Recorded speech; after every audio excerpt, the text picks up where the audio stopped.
याजूज माजूज जिन्नात में से हैं। नहीं, ये दूसरे प्लैनेट के एलियंस हैं। हीरे नहीं, ये तो एक खास किस्म के जानवर हैं। नहीं नहीं, ये तो इंसान हैं और इसी दुनिया में रहते हैं। ये हमारी आंखों से गायब कर दिए गए हैं। नहीं, ये गायब नहीं बल्कि किसी जगह छुपे हुए हैं। नहीं, ये छुपे नहीं है बल्कि ये चाइनीज लोग ही तो याजूज माजूज है। नहीं, याजूज माजूज यूरोप की एक कौम है। याजूज माजूज तो यहूदियों में से है। यार तुम सब गलत हो, ये तो एग्जिस्ट ही नहीं करते। याजूज माजूज एक ऐसा टॉपिक कि जिसको लेकर इस्लामिक स्कॉलर्स के दरमियान इतने इख्तिलाफात और कंफ्यूजन्स पाई जाती हैं कि शायद ही किसी और टॉपिक पर इतनी कॉम्प्लिकेशंस आई हों। आइए आज फाइनली इस मिस्ट्री को रिजॉल्व करने की कोशिश करते हैं। अब मेरे नजदीक ये याजूज और माजूज हैं वो ईस्टर्न इलाके से आएंगे, चाइना वगैरह से, हिंद चीनी से। साफ समझ आ रही है कि ये किसी और ही किस्म की मखलूक है, क्योंकि वो मखलूक जमीन ही नहीं है जिसकी वो बात कर रहे हैं। याजूज माजूज क्या है? मुझे जो लगता है इस रिवायात में मुझे जो लगता है कि मौजूद हैं, बिलाशक मौजूद हैं, लेकिन ये गैबी मौजूदात हैं, ये ज़ाहिरी मौजूदात नहीं। अच्छा, ये जो याजूज माजूज हैं, बाज़ लोग ये इश्काल करते हैं कि अब तक साइंसदानों को तो नजर आए नहीं है, ये रहेगा इसी दुनिया में मौजूद है। बाज़ लोगों ने कहा ये चाइनीज है, बाज़ ने कुछ कहा, बाज़ ने कहा नहीं जी किसी दूसरे सियारे से उतर आएंगे और ये होगा वो होगा। मेरे ख्याल है इंतजार कर लें आने का। याजूज माजूज इस वक्त कहाँ हैं? आज हम तमाम थियरीज और पॉसिबिलिटीज को कुरान, हदीस और साइंस की रोशनी में एक्सप्लोर करके देखेंगे। इस वीडियो को बनाने से पहले हमने कई हफ्तों की रिसर्च की है और कई फेमस स्कॉलर्स के बयानात को समझा, जिसका अंदाजा आपको हमारी वीडियो के इंट्रो से हो चुका होगा। और आखिर में हम जिस नतीजे पर पहुंचे हैं वो आपको हैरान कर देगा। कुरान की सिर्फ 2 सूरतों में याजूज और माजूज का जिक्र हुआ है, जिनमें से एक सूरह कहफ है। यह वही सूरह है जो अस्हाबे कहफ यानी उन जवानों की मिस्ट्री को एक्सप्लेन करती है जो एंजलिस पहाड़ की एक गार में तकरीबन 300 साल तक सोते रहे। और इसी सूरह में कुछ आगे चलकर याजूज और माजूज के बारे में बताया गया है। ये इससे पहले किसी ने नहीं बयान किया और आज हम पहली बार आपको समझाएंगे कि क्यों अल्लाह ने इन 2 राजों का जिक्र एक साथ किया है और किस तरह ये 2 मिस्ट्रीज एक दूसरे से कनेक्टेड हैं। सो वीडियो को एंड तक लाजमी देखिएगा ताकि आपको आपके तमाम सवालों के जवाब मिल सकें। सो हम स्टार्ट करते हैं याजूज माजूज को लेकर एक ऐसी थियरी से कि जिस पर आज कई स्कॉलर्स और मुसलमान यकीन रखते हैं। याद रहे कि याजूज माजूज का कॉन्सेप्ट क्रिश्चियनिटी और यहूदियत में भी पाया जाता है और इस थियरी को ईसाइयों की ही मुकद्दस किताब बाइबल से डिराइव किया गया है। ये लोग कहते हैं कि याजूज और माजूज के लोग असल में कॉकेशियंस हैं जो इस वक्त यूरोप के एक हिस्से में आबाद हैं। इसी तरह कुछ लोग खजार्स को याजूज माजूज समझते हैं, जबकि कुछ के नजदीक एस्केनाजी जूज यानी यहूदियों का एक ग्रुप असल में याजूज माजूज है। ये लोग यहूदियों को इस वजह से याजूज माजूज समझते हैं क्योंकि एक सही हदीस के मुताबिक याजूज माजूज हमला आवर होने के बाद दरियाए तिब्रियाह का पानी पी जाएंगे, यहाँ तक कि जब उनका दूसरा ग्रुप वहां पहुंचेगा तो वो दरिया ही खुशक हो चुका होगा। और दरियाए तिब्रियाह इस वक्त इसराइल में मौजूद है, जिसे सी ऑफ गलीले भी कहा जाता है। क्योंकि आजकल इस्राएली लोग उसका मीठा पानी पी रहे हैं, जिससे दरिया आहिस्ता आहिस्ता खुश्क हो रहा है। सो इस वजह से कुछ लोग यहूदियों को ही याजूज माजूज समझ रहे हैं। एक और थियरी के मुताबिक चाइनीज लोगों को उनकी छोटी आंखों और कसीर तादाद की वजह से याजूज माजूज की कौम बताया जाता रहा है और इन लोगों की तरफ से the great wall of China के बारे में कहा गया है कि ये वही दीवार है जो ज़ुल्करनैन अलैहिस्सलाम ने याजूज माजूज को कैद करने के लिए तामीर की थी। नाजरीन, हमने जब मजीद रिसर्च की तो मालूम हुआ कि इन तमाम ही थियोरीज को गलत साबित करने के लिए काफी स्ट्रॉन्ग आर्ग्यूमेंट्स और इहादीस मौजूद हैं। क्योंकि अगर हदीसों और कुरानी आयात को गौर से समझा जाए तो मालूम होगा कि याजूज और माजूज की तादाद हमारे तसव्वुर से भी ज्यादा है। मुस्तदरक अल हाकिम में हजरत अब्दुल्ला बिन उमर से रवायत है कि रसूलुल्लाह सल्लल्लाहु अलैहि वसल्लम ने फरमाया कि अल्लाह ने तमाम इंसानों के 10 हिस्से किए, उनमें से 9 हिस्से याजूज माजूज के हैं और बाकी 1 हिस्से में सारी दुनिया के इंसान हैं। इसके अलावा सहीह बुखारी की एक हदीस के मुताबिक रसूलुल्लाह सल्लल्लाहु अलैहि वसल्लम ने फरमाया कि हर 1000 में से 999 लोग जहन्नुम जाएंगे। और फिर सहाबा को फरमाया कि वो एक शख्स तुम में से होगा जबकि 1000 याजूज माजूज से होंगे। इन दोनों हदीसों से अंदाजा होता है कि याजूज माजूज की तादाद आम इंसानों से कई गुना ज्यादा है। सो ये मुमकिन ही नहीं कि उनका इस वक्त दुनिया में बसने वाली किसी भी आजाद कौम से कोई ताल्लुक हो। चाहे यहूदी हों या चाइना के लोग या फिर कॉकेशियंस, कोई भी याजूज माजूज की तरह वहशियाना और कुदामत पसंद खुसूसियात या उनकी जैसी तादाद नहीं रखता। एक हदीस के मुताबिक याजूज माजूज तीरों का इस्तेमाल करेंगे, जिससे वाज़ेह है कि उनके पास जदीद हथियार नहीं होंगे, जबकि इस वक्त इसराइल और चाइना टेक्नोलॉजी के मामले में सबसे आगे दिखाई देते हैं। सिहोनियों का ताल्लुक याजूज माजूज से ज्यादा दज्जाल से है, जिसे हम अपनी पिछली वीडियो में बयान कर चुके हैं। इस बात पर तो तकरीबन तमाम इस्लामिक स्कॉलर्स का इत्तिफाक है कि याजूज माजूज हजरत आदम अलैहिस्सलाम की औलाद में से हैं। कुछ ने उन्हें हजरत नूह के बेटे याफिस की औलाद से बताया, तो कुछ उन्हें बराह रास्त हजरत आदम की औलाद से बतलाते हैं। लेकिन हमारा मौजू ये नहीं, बल्कि हम ये जानना चाहते हैं कि ये अजीब दिखने वाले वहशी लोग इस वक्त कहाँ और किस हाल में जिंदा हैं। इस हवाले से कुछ उलमा ने हदीसों को मद्देनजर रखते हुए कुछ थियोरीज पेश की हैं, जिसके मुताबिक याजूज माजूज मशरिक की तरफ एशियाई इलाकों के ज़ेरे ज़मीन किसी जगह छुपे बैठे हैं और वो क़ियामत से पहले पहाड़ों और वॉल्कनोज के अंदर से बाहर निकलेंगे, क्योंकि कुरान में अल्लाह ने फरमाया कि यहाँ तक कि याजूज माजूज खोल दिए जाएं और वो हर बुलंदी से दौड़ रहे हों। लेकिन आजकल याजूज माजूज को लेकर एक नया कॉन्सेप्ट तेजी से मकबूलियत पा रहा है।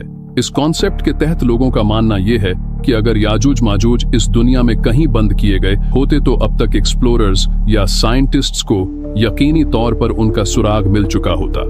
इस प्लैनेट अर्थ पर कोई ऐसी जगह मौजूद नहीं जहां सैटेलाइट से निगरानी न की जा रही हो, और जिस कदर बड़ी तादाद याजूज माजूज की है, अगर वो एशिया के किसी इलाके में ज़ेरे ज़मीन होते तो यकीनन उनकी मौजूदगी का एहसास ज़लज़लों वगैरह और खुदाई के दौरान हो जाता। लेकिन अब तक एशिया जैसे पॉपुलेटेड कॉन्टिनेंट में कोई ऐसी मूवमेंट या सुराग देखने को नहीं मिला है। ऐसे में साहिल अदीम जैसे इस्लामिक थिंकर्स का ये मानना है कि याजूज माजूज किसी और प्लैनेट पर मौजूद हैं और वो वहां से उतारे जाएंगे। इस सिलसिले में वो हजरत ईसा अलैहिस्सलाम के आसमान पर उठाए जाने वाले वाक़ये को याजूज माजूज के वाक़ये से लिंक करते हैं। उनका कहना है कि कोह तूर वो रास्ता है जिसके जरिए से हजरत ईसा को उठाया गया और उनके साथ कोह तूर को भी उठा लिया गया था। और जब याजूज माजूज जमीन पर उतर आएंगे और वो हदीस के मुताबिक आसमान की तरफ तीर चलाएंगे, तो वो असल में उसी कोह तूर की तरफ तीर चला रहे होंगे, ताकि वो हजरत ईसा और उनके साथियों को मार सकें जिन्होंने कोह तूर पर पनाह ले रखी होगी, क्योंकि वो दोबारा ऊपर आसमान की तरफ उठा लिया गया होगा। इस थ्योरी के मुताबिक हजरत आदम अलैहिस्सलाम इस अर्थ पर आने से पहले किसी दूसरे प्लैनेट पर भी रहे हैं, और ऐसे में इस प्लैनेट पर उनके स्पर्म से एक अजीब मखलूक यानी याजूज माजूज ने जन्म लिया और वो तब से वहीं पर मौजूद हैं। हजरत दुलकरनैन आसमानी रास्तों के जरिए से इस जगह पर पहुंचे और वहां उस प्लैनेट पर वो बैरियर बनाया। इस नजरिए के मुताबिक कुरान में हजरत दुलकरनैन को जिन असबाब दिए जाने का बताया गया है, वो यही ताकत थी कि जिसके जरिए से वो आसमानी सफर पर रवाना हो सके। नाजरीन, अगर गौर से देखा जाए तो इस कॉन्सेप्ट की सेंस तो बन रही है, लेकिन जब हमने मजीद रिसर्च की तो पता चला कि इस कॉन्सेप्ट में कुछ मसाइल मौजूद हैं। हमारे काउंटर आर्ग्यूमेंट्स ये हैं कि याजूज माजूज इंसानों की ही एक किस्म है, सो उन्हें जिंदा रहने के लिए ऑक्सीजन, खाना और पानी की जरूरत पड़ती है, जो इस हदीस से वाज़ेह है जिसमें बताया गया है कि याजूज माजूज दरियाए तबरिया का सब पानी पी जाएंगे। साइंस ने अब तक कोई ऐसा प्लैनेट डिस्कवर नहीं किया जहां ऑक्सीजन डायरेक्टली पाई जाती हो। कुरान में वाज़ेह तौर पर कहा गया है कि याजूज माजूज जमीन पर फसाद बर्पा किया करते थे, वो फसलों तक को तबाह कर दिया करते थे। अब तक किसी ऐसे प्लैनेट के आसार नहीं मिले हैं और न ही किसी ऐसे प्लैनेट के होने के अमकानात हैं जहां ऐसी फसलें उग सकती हों, ऑक्सीजन पाई जाती हो और साथ साथ पीने का पानी भी मौजूद हो। कुरान में यह तक लिखा कि वो दीवार बाकायदा आयरन और कॉपर से बनाई गई है, सो उस प्लैनेट पर हमारी अर्थ की तरह ये एलिमेंट्स होना भी जरूरी हैं। इसके अलावा हमें ये नहीं भूलना चाहिए कि कुरान के मुताबिक वहां एक और कौम भी रहती थी कि जिस पर याजूज माजूज जुल्म करते थे और उन्होंने ही हजरत जुल्करनैन से मदद की दरख्वास्त की थी। सो सवाल ये उठता है कि अगर याजूज माजूज एक खास तरीके से इस प्लैनेट पर पैदा हुए हैं, तो वो दूसरी कौम तो याजूज माजूज से मुख्तलिफ थी, वो किस तरीके से उस प्लैनेट पर पैदा हुई होगी। सवाल ये भी पैदा होता है कि याजूज माजूज इतनी बड़ी तादाद में किस तरह इस प्लैनेट से जमीन पर लाए जाएंगे। एक हदीस में वाज़ेह तौर पर लिखा है कि उनके पास तीर कमान होंगे कि जिससे वो तीर चलाएंगे। आखिर उन्होंने दूसरे प्लेनेट पर रहते हुए ये तीर कैसे बना लिए? ये तीर तो इस अर्थ प्लेनेट के रहने वाले इंसानों की इजाद है, तो याजूज माजूज ने एग्जैक्टली सेम चीज की कॉपी कैसे बना ली जबकि वो अर्थ से मुकम्मल डिस्कनेक्टेड हैं? साहिल अदीम अपनी थ्योरी को सपोर्ट करने के लिए एक रवायत बयान करते हैं कि जिसमें हजरत उमर के मुताबिक जुल्करनैन फरिश्ते थे, जबकि इसी तरह कंजुल ईमान की एक रवायत के मुताबिक हजरत अली ने फरमाया कि जुल्करनैन न नबी थे और न फरिश्ते बल्कि अल्लाह से मोहब्बत करने वाले बंदे थे। ये दो रवायात एक दूसरे से टकराती हैं। सो ऐसे में उन्होंने दूसरे प्लैनेट का सफर कैसे अख्तियार किया? ये सब वो सवाल हैं जिनके जवाब अब तक नहीं दिए जा सके हैं। सो लिहाजा हमारे नजदीक ये एक कमजोर थियोरी है, क्योंकि इस पर साइंस और इवन कुरान और हदीसों की रोशनी में भी कई सवालात खड़े हो रहे हैं। जब दज्जाल इसी जमीन के किसी आइलैंड में रहता है, शैतान और जिन्नात यहाँ अर्थ पर मौजूद हैं, तो याजूज और माजूज को क्यों दूसरे प्लेनेट पर भेज दिया गया? इसी के साथ कुछ नामवर इस्लामिक स्कॉलर्स की तरफ से कहा गया कि याजूज माजूज इसी दुनिया में किसी जगह मौजूद हैं, लेकिन वो इस वक्त हम इंसानों की नजरों से गायब कर दिए गए हैं। इसी के साथ वो बैरियर जो हजरत जुल्करनैन ने तामीर किया था वो भी गायब कर दिया गया, ताकि इंसान मुकर्रर वक्त से पहले उनकी हकीकत तक न पहुंच सके।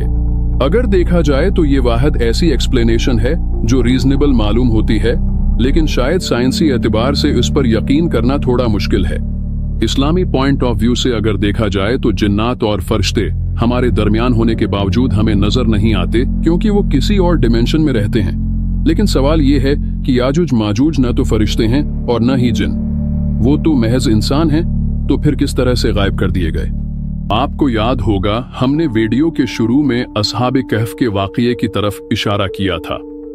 अल्लाह कुरान में फरमाता है कि वो तकरीबन 300 साल तक एक गार में सूते रहे, और जो भी उस गार में जाता उन्हें लगता कि वो शायद जिंदा हैं, और उन पर अजीब खौफदारी हो जाता और वो भाग खड़े होते।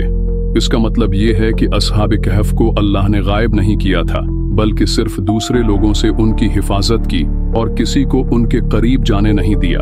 अगर असहाब कहफ को बतौर इंसान गायब नहीं किया गया, तो सवाल ये उठता है कि याजूज माजूज को गायब करने की क्या जरूरत है? हो सकता है वो जाहिरी तौर पर यहीं मौजूद हों, बस अल्लाह की तरफ से हमारे जहनों में उस जगह का ख्याल न आ रहा हो जहां वो मौजूद हैं। ये हजरत यूसुफ अलैहिस्सलाम के वाक़ये में हो चुका है कि अल्लाह ने एक मसलहत के तहत उस साकी के ज़हन से 7 साल तक हजरत यूसुफ का चेहरा और नाम तक भुला दिया था। आप में से बहुत से ऐसे लोग होंगे जिनका ये बिलीफ है कि अल्लाह जो कुछ भी करता है वो साइंस के जरिए अंजाम देता है और उसकी एक साइंटिफिक एक्सप्लेनेशन मौजूद होती है। आज की वीडियो में हम ऐसे ट्रूथ लवर्स को मायूस नहीं करेंगे, क्योंकि हमने साइंटिफिकली एक ऐसी जगह ढूंढी है जो इसी अर्थ पर मौजूद है, और वो तमाम निशानियों पर पूरा उतरती है जो याजूज माजूज के रहने के लिए कुरान और हदीसों में बताई गई हैं। जो लोग कहते हैं कि इस अर्थ का कोई ऐसा कोना नहीं जिसे एक्सप्लोर न किया गया हो, उन्हें मजीद तहकीक करने की जरूरत है, क्योंकि दुनिया में एक ऐसा इलाका मौजूद है जो अब तक अनएक्सप्लोर्ड है, बल्कि वहां तो एक्सप्लोरेशन तक पे पाबंदी आयद की हुई है। जी हाँ, हम बात कर रहे हैं पुरासरार कॉन्टिनेंट अंटार्कटिका की। अब आपके दिमाग में इस वक्त ये बात यकीनन होगी कि अंटार्कटिका जो पूरा का पूरा बर्फ से ढका हुआ है और जहां जिंदगी गुजारने का साजगार माहौल मुयस्सर नहीं, तो वहां किस तरह याजूज माजूज जो कि इंसान हैं वो जिंदा रह सकते हैं। हम आपको बताना चाहते हैं कि ये जब साइंटिस्ट्स अंटार्कटिका के इनहेबिटेबल होने का बताते हैं, तो वो आइसी सरफेस के ऊपर की बात कर रहे होते हैं, जबकि हालिया तहकीक से ये सब बात साबित हो चुकी है कि अंटार्कटिका की 5 किलोमीटर थिक इस बर्फानी तह के नीचे अंडरग्राउंड एक नेटवर्क मौजूद है और वहां जिंदगी के आसार देखने को मिले हैं। The world's coldest continent is also one of the most mysterious places on Earth. अगर सिर्फ ये एक बर्फीली जगह है, तो यहाँ पर बिना किसी एक्सप्लेनेशन के यूएफओ साइटिंग्स क्यों हो रहे हैं? बर्फ की मोटी तह के नीचे कौन सी दुनिया बसती है? सवाल जो हमेशा उठते हैं, पर जवाब हमेशा बर्फ की मोटी चादर के नीचे दब जाते हैं। 1950 में अंटार्कटिका की आइस शीट्स के नीचे एक बहुत बड़ी माउंटेन रेंज डिस्कवर की जा चुकी है। ये जगह इतनी ठंडी कैसे है, जब कभी यहाँ पर एक घना जंगल हुआ करता था? So we know we're not allowed to wander around the frost-bitten land of Antarctica, but why exactly is that? 1959 में तमाम बड़ी अक़वाम के दरमियान अंटार्कटिक ट्रीटी के नाम से एक एग्रीमेंट साइन हुआ था, जिसके बाद से अंटार्कटिका में खोज, रिसर्च और एक्सप्लोरेशन पर पाबंदी आयद कर दी गई। और शायद ये इस वजह से था कि अल्लाह नहीं चाहता था कि वहां के सीक्रेट्स पूरी तरह सामने आ सकें। इसके बावजूद होश उड़ा देने वाली हकायक सामने आए हैं, जिससे ये लगता है कि अंटार्कटिका के नीचे जिंदगी बसती है। अंटार्कटिका की बर्फ के नीचे अब तक 400 मीठी पानी की लेक्स डिस्कवर हो चुकी हैं, और हैरत की बात यह है कि उनका पानी गर्म था। साइंटिस्ट्स का यह कहना है कि अंटार्कटिका की बर्फ तले टेम्परेचर नॉर्मल पाया गया है और इन लेक्स में कुछ माइक्रोबियल ऑर्गेनिजम्स पाए गए हैं, जिससे वाज़ेह है कि वहां ज़ेरे जमीन जिंदगी बसती है, लेकिन उसे ऊपर बर्फ ने कवर किया हुआ है। अंटार्कटिका को far end of the world यानी दुनिया का आखिरी हिस्सा कहकर पुकारा जाता है, और कुरान में भी यही लिखा है कि जुल्करनीन दुनिया के आखिरी कोने की तरफ गए जहां वो इस कौम से मिले जिन्होंने उनसे मदद तलब की। उस जगह सूरज से बचने के लिए शेल्टर नहीं था, और अगर आज देखें तो अंटार्कटिका दुनिया के चंद मकामात में से है जहां दिन कई महीनों का होता है, यानी कई दिनों तक सूरज गुरूब ही नहीं होता। और हैरत की बात यह है कि अंटार्कटिका ही वो जगह है जहां से ओजोन लेयर सबसे ज्यादा डैमेज हुई है, और वहां सूरज की डायरेक्ट शुआएं पड़ती हैं, जिसकी तरफ शायद कुरान इशारा कर रहा है। इसके अलावा 2014 में आर्कियोलॉजिस्ट्स की एक टीम को अंटार्कटिका की बर्फ के 100 फुट नीचे ऐसी इंसानी खोपड़ियां मिली हैं जिनकी शक्लें मुख्तलिफ हैं। उनके माथे चौड़े और सर बाहर निकले हुए थे, जैसा कि याजुज माजूज की निशानियां बयान की गई हैं। जब उन खोपड़ियों की कार्बन डेटिंग की गई तो मालूम हुआ कि ये हजारों साल पहले इसी दौर के लोगों के स्केलेटन्स हैं जिस दौर में मिस्री फिरौन हुआ करते थे। मजीद 2009 में और भी कई किस्म के जानवरों के ढांचे वहां से बरामद हुए हैं जो आज तक कहीं देखने को नहीं मिले। याद रहे कि साइंटिस्ट्स इस नतीजे पर पहुंच चुके हैं कि अंटार्कटिका में हजारों साल पहले बर्फ थी ही नहीं, और वहां आहिस्ता आहिस्ता बर्फ ने जमीनी मंजर को ढांप लिया। अगर वहां याजूज माजूज मौजूद हैं तो हो सकता है अल्लाह ने दूसरों की नजरों से छिपाने के लिए ऊपर बर्फ की तह जमा दी हो। कुरान में उस तरह की मिस्ट्री एक और जगह देखने को मिलती है जब रसूल सल्लल्लाहु अलैहि वसल्लम की जान बचाने के लिए अल्लाह ने गार के बाहर मकड़ी का जाला बना दिया था ताकि कफ्फारे मक्का धोखा खा लें और उन तक न पहुंच पाएं। इसके अलावा 1911 में टेलर नामी एक साइंटिस्ट ने अंटार्कटिका में एक ऐसा पॉइंट ढूंढा जहां खूनी आबशार देखने को मिली। उसे ब्लड फॉल का नाम दिया गया है क्योंकि यहां से निकलने वाला पानी एकदम लाल रंग का है। रिसर्चर्स के अंदाजे के मुताबिक इस ग्लेशियर के नीचे एक बहुत बड़ा पानी का डैम है जहां पानी फ्रीज नहीं होता। इस पानी में पहाड़ों से निकलने वाला आयरन मौजूद है। किसी एक पॉइंट से जब ये पानी ग्लेशियर से बाहर निकलने की कोशिश करता है तो हवा में मौजूद ऑक्सीजन आयरन से मिक्स होकर आयरन ऑक्साइड बन जाता है और यूं पानी का कलर रेड हो जाता है। बेशक ये खुदा की निशानियों में से एक निशानी है।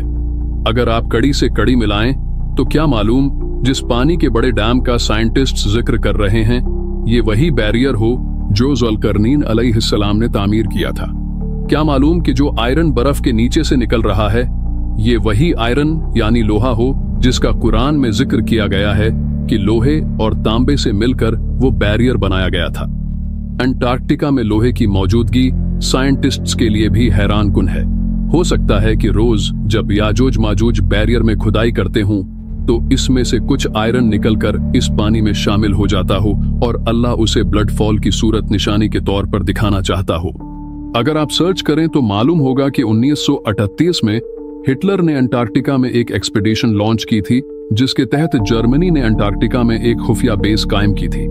एक दस्तावेज के मुताबिक मुमकिना तौर पर उसे अंटार्कटिका में एलियंस के खुफिया अंडरग्राउंड सिटी का सुराग मिला था जिसकी वो तहकीक करना चाहता था।